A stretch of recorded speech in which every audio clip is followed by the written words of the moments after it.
দীর্ঘ অপেক্ষার পর অবশেষে আসলো সেই ঘোষণা।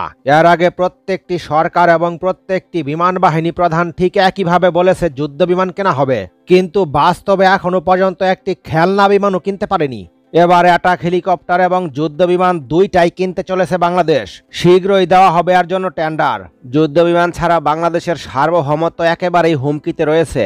বিষয়টি অত্যন্ত উদ্বেগজনক এবং এরই প্রেক্ষিতেই মূলত বাংলাদেশ যুদ্ধ বিমান ক্রয় করতে যাচ্ছে।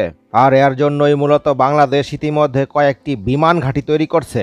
যেমন বাংলাদেশ বিমান বাহিনীর জন্য লালমনিরহাটে নির্মাণ করা হচ্ছে এশিয়া মহাদেশের দ্বিতীয় বৃহত্তম বিমান ঘাঁটি। ভারতের হৃৎপিণ্ড বলা হয় শিলিগুড়ি করিডোরকে।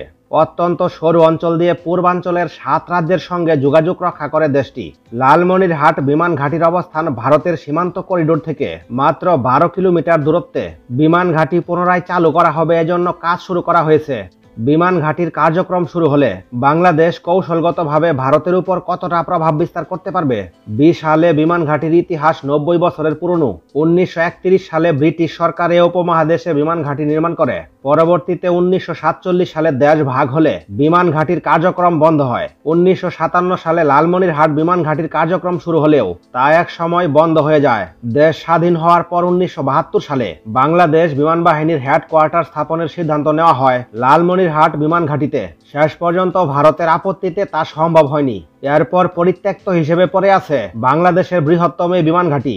লালমনিরহাট বিমান ঘাঁটির আয়তন প্রায় 2000 একর পর্যন্ত। দীর্ঘ 4 কিলোমিটারের একটি রানওয়ে রয়েছে।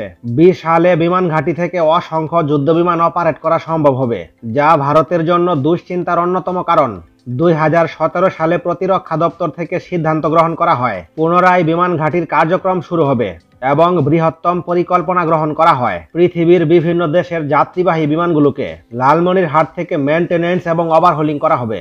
এজন্য সৌদি আরব এই প্রকল্পে বিনিয়োগ করতে আগ্রহী। এছাড়াও আরব আমিরাত এবং কাতারের এই প্রকল্পে অংশগ্রহণ করতে আগ্রহ রয়েছে। সেক্ষেত্রে সাধারণ সময়ের জন্য বিমান ঘাঁটি 3টি অংশে বিভক্ত হয়ে কার্যক্রম পরিচালনা করবে, যার বেশিরভাগ ব্যবহার করবে বাংলাদেশ বিমান বাহিনী।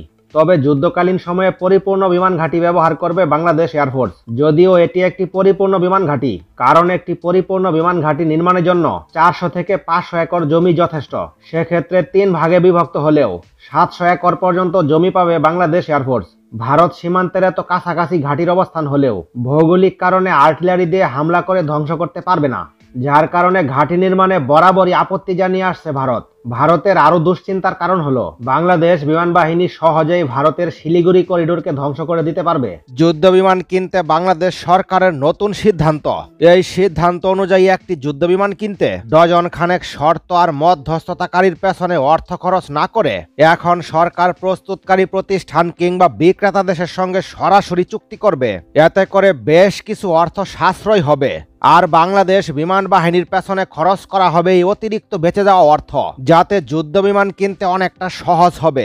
চীনের জেট-এনসি যুদ্ধ বিমান ক্রয়ের জন্যই মূলত বাংলাদেশ সরকার সামরিক বাজেট থেকে এভাবে অর্থ বাঁচানোর সিদ্ধান্ত নিচ্ছে। কমেন্ট করে জানিয়ে দিন আপনাদের মূল্যবান মতামত। পরবর্তী নতুন ভিডিও সবার আগে পেতে একটি লাইক দিয়ে চ্যানেলটি সাবস্ক্রাইব করে রাখুন।